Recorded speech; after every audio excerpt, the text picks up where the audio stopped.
নমস্কার বন্ধুরা, আটা ময়দা সুজি এবং বেসন ছাড়াই একদম মুচমুচে খাস্তা এই রেসিপিটা বানিয়ে নিতে পারেন। একদম কম সময়ে তৈরি হয়ে যায়, খেতে কিন্তু ভীষণ ভালো হয়। উপরে মুচমুচে ক্রিসপি আর ভিতরে কিন্তু একদম সফট। এটা সকালবেলায় হোক বা বাচ্চাদের টিফিনে এমনকি সন্ধ্যাবেলা এটা বানিয়ে খেতে পারেন। এটা বানিয়ে খেলে কিন্তু অনেকক্ষণ পর্যন্ত পেট ভরা থাকে আর খেতেও কিন্তু অসাধারণ হয়। এখানে এই টিফিনটা তৈরি করার জন্য দেখুন, এখানে আমি নিয়েছি হাফ কাপ আতপ চাল আমি 1 ঘন্টার জন্য ভিজিয়ে রেখেছিলাম।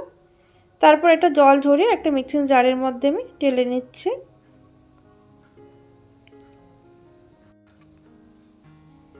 এবার এর মধ্যে আমি দিয়ে দেব 2 চামচ মতো জল। জল কিন্তু একদম কম দিতে হবে, বেশি জলে কিন্তু এটা বেটে নেবেন না। এবার এটা একদম মিহি করে বেটে নিতে হবে। দেখুন মিহি করে বেটে নিয়েছি। এবার বাটির মধ্যে ঢেলে নিলাম। এটা সাইডে রেখে দেওয়ার পর এবার মিক্সিং জারের মধ্যে আমি নিয়ে নিচ্ছি হাফ কাপ মটরশুঁটি। এটা কিন্তু জল ছাড়া একটু বেটে নেব, তবে একদম মিহি করে বাটা যাবে না। দেখুন ঠিক এরকম বেটে নিয়েছি আমি, একটু দানা দানা রয়েছে। এরকমভাবে বেটে নিতে হবে। এবার এই মিশ্রণের মধ্যে আমি দিয়ে দেব।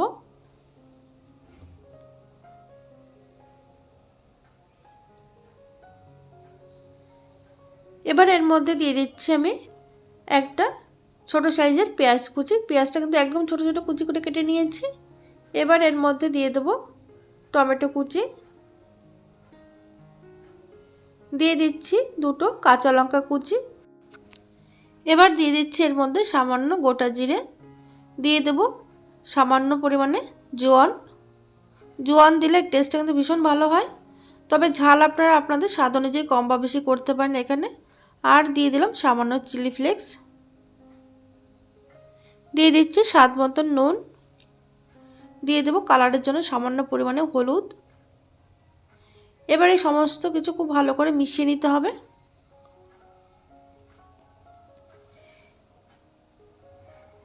এই টিফিন বা নাস্তাটা কিন্তু চালের গুঁড়োর থেকে চাল বেটে যদি এইভাবে করা হয় তাহলে কিন্তু সবথেকে বেশি ভালো হয়। চেষ্টা করবেন চালটা বেটে, আতপ চালটা ভিজিয়ে বেটে এইভাবে বানাতে। এবার এটা কিন্তু খুব ভালো করে মিশিয়ে নিতে হবে। মিশিয়ে নিয়েছি। এবার এর মধ্যে আমি দিয়ে দেব সামান্য পরিমাণে ধনেপাতা কুচি।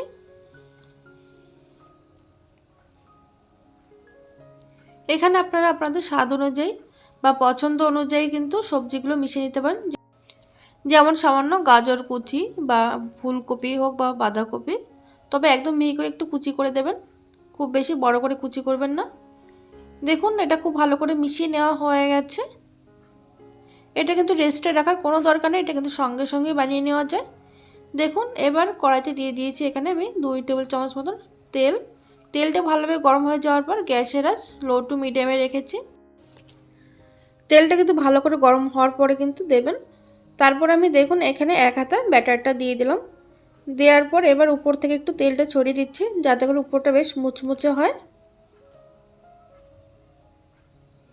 এবার এটাকে কিছুক্ষণ রাখার পরে উল্টে দিতে হবে। দুপাশটা ঠিক এরকম লালচে কালার আসা পর্যন্ত কিন্তু ভেজে নিতে হবে।